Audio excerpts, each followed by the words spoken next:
Om Swastiastu. Selamat pagi anak-anak Ibu Makasami, bagaimana kabarnya hari ini? Semoga kita selalu bahagia dan senantiasa selalu rahayu ya, dalam lindungan yang widi tentunya. Nah, kali ini kembali lagi pada pembelajaran agama Hindu setelah kemarin kita membahas tentang Arta Sastra, kitab tentang politik dan ekonomi Hindu yang diulas oleh Kautilya. Nah, kali ini kita akan lanjut pada section Ayurveda dan juga Gandharvaveda. Namun sebelum itu, mari kita ucapkan doa belajar terlebih dahulu. Ngiring. Om Bawakana Saraswati Wajabir Wajiniwati Yatsnamuastu Diawasu. Semoga dengan mengucapkan doa belajar tadi, kita mendapatkan inspirasi dan anugerah berupa pencerahan bagi pikiran ini. Mari kita simak video berikut ini. Baik anak-anakku sekalian, apakah anak-anak sempat mendengar istilah Ayurveda? Atau mungkin sempat membaca di artikel atau sempat mendengar di YouTube? Ayurveda atau Yajurveda? Yajurveda itu merupakan bagian dari Weda Sruti ya nak ya, bukan bagian dari Weda Smerti. Sedangkan Ayurveda sendiri merupakan bagian dari Upaveda dan merupakan bagian dari Weda Smerti. Itu bedanya ya. Nah, Ayurveda sendiri merupakan kumpulan sastra-sastra suci kita yang membahas mengenai tentang kesehatan mental, kesehatan rohaniah, dan juga kesehatan jasmaniah. Di sini pula dibahas mengenai ilmu pengobatannya dan cara menyembuhkan luka batin, luka ilmiah, atau luka-luka yang ada pada tubuh kita ini. Ayurveda ini dihimpun oleh Atreya Purnawasu sekitar abad ke-6 sebelum Masehi. Ada dua maharsi yang sangat dihormati di dalam pembuatan sastra-sastra Ayurveda ini. Yang pertama adalah Maharsi Caraka. Jadi Maharsi Caraka ini adalah maharsi yang menekankan pada pengobatan luar tanpa melakukan tindakan operasi. Kemudian ada Maharsi Susruta. Maharsi Susruta ini lebih menekankan pada tindakan operasi yang memang perlu melakukan tindakan pada penyakit-penyakit tertentu. Nah, salah satu murid yang terkenal seperti yang Ibu sebutkan tadi, yaitu Atreya Purnawasu, itu merupakan murid dari Maharsi Caraka. Ayurveda sendiri membahas mengenai 8 bidang. Di antaranya yang pertama adalah Salya. Salya ini adalah ilmu tentang bedah dan cara penyembuhannya. Yang kedua adalah Salakya. Salakya ini adalah ilmu tentang macam-macam penyakit, baik itu sifatnya yang rohaniah, yang batiniah, yang mental, dan juga yang jasmaniah. Ya, yang kelihatan di fisik luar ya. Kemudian yang ketiga ada Kaya Cikitsa. Kaya Cikitsa ini adalah ilmu yang membahas tentang macam-macam pengobatan dan macam-macam obat. Selanjutnya ada Bhuta Widya. Bhuta Widya ini adalah ilmu tentang psikoterapi. Kemudian ada Kaumara Britya. Ya, namanya Kaumara pasti ini berhubungan dengan anak-anak ya. Ilmu pengobatan pada penyakit yang berlangsung pada anak-anak, kemudian bagaimana pemeliharaannya dan penyembuhannya. Yang keenam, Agada Tantra. Agada Tantra ini membahas mengenai ilmu tentang pengobatan berbagai macam penyakit atau yang disebut dengan toksikologi. Kemudian ada Rashyama Tantra. Rashyama Tantra ini membahas mengenai ilmu tentang mengobati penyakit-penyakit yang sifatnya non-medis. Selanjutnya ada Wajikarana Tantra. Wajikarana Tantra ini khusus membahas mengenai ilmu pengetahuan tentang jiwa remaja dan permasalahannya. Ya, sifatnya seperti konseling ya, anak-anakku. Nah, itu tadi 8 bidang yang dibahas di dalam Ayurveda. Cukup kompleks ya anak-anak, mulai dari penyakit yang ada pada fase anak-anak, remaja, sampai dengan berbagai macam penyakit yang berhubungan dengan mental, kemudian yang berhubungan dengan fisik, semua dibahas di dalam Ayurveda ini. Bayangkan, Ayurveda ini sudah ada sejak abad ke-6 sebelum Masehi. Wow. Baik, kita lanjut. Salah satu lontar yang sangat terkenal di Bali yang mirip-mirip dengan Ayurveda, ada yang tahu? Ya, benar sekali. lontar usada. Nah, di dalam lontar usada ini dibahas mengenai berbagai macam penyakit dan bagaimana cara pengobatannya berdasarkan kearifan lokal atau lokal genius. Nah, di sana juga dibahas mengenai tridose. Jadi tridose ini adalah 3 elemen utama yang ada pada tubuh manusia. Nah, jadi ada salah satu elemen saja yang mendominasi, maka tubuh manusia itu dikatakan sedang tidak baik-baik saja. Apa saja itu? Di antaranya ada yata.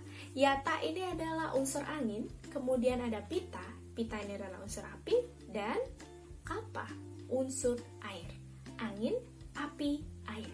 Jadi dari ketiga unsur ini yang sifatnya sebagai konsep yang mendasari tubuh manusia itu. Jika ada salah satunya saja yang mendominasi, maka tubuh manusia itu sedang mengalami sakit mungkin, atau sedang mengalami sesuatu yang tidak baik-baik saja.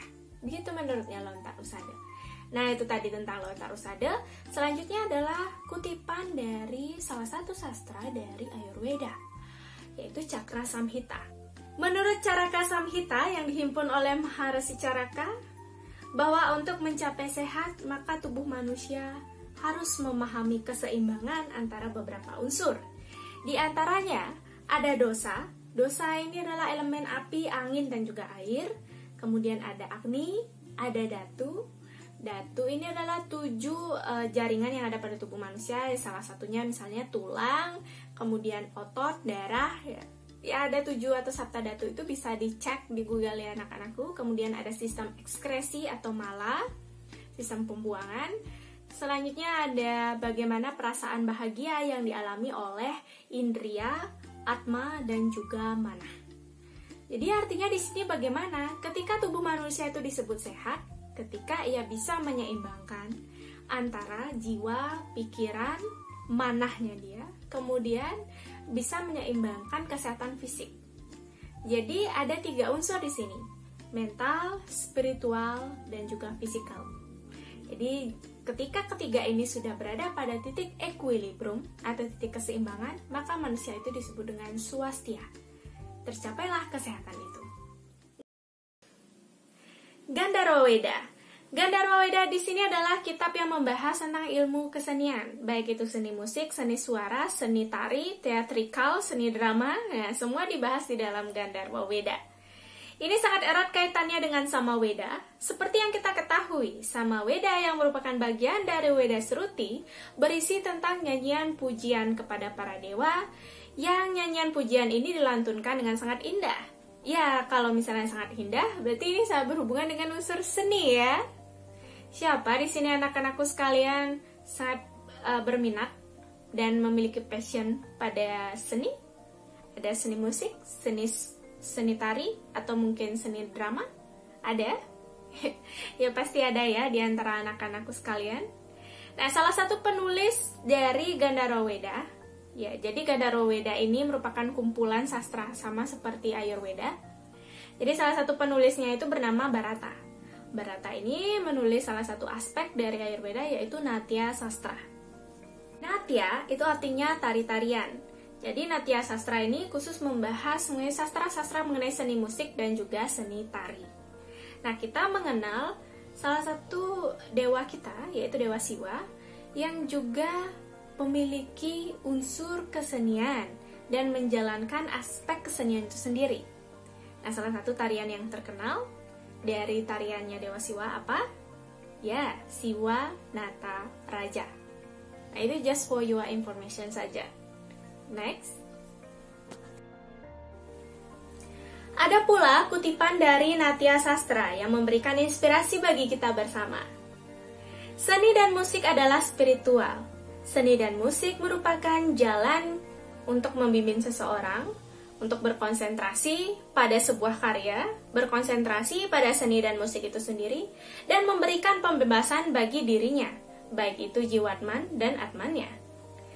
Kemudian, seni dan musik ini merupakan salah satu jalan atau marga untuk menuju kebebasan itu atau yang disebut dengan moksha. Nah, ini setara dengan pengetahuan Weda dan juga Upanishad. Artinya seperti apa ya anak-anakku kutipan ini?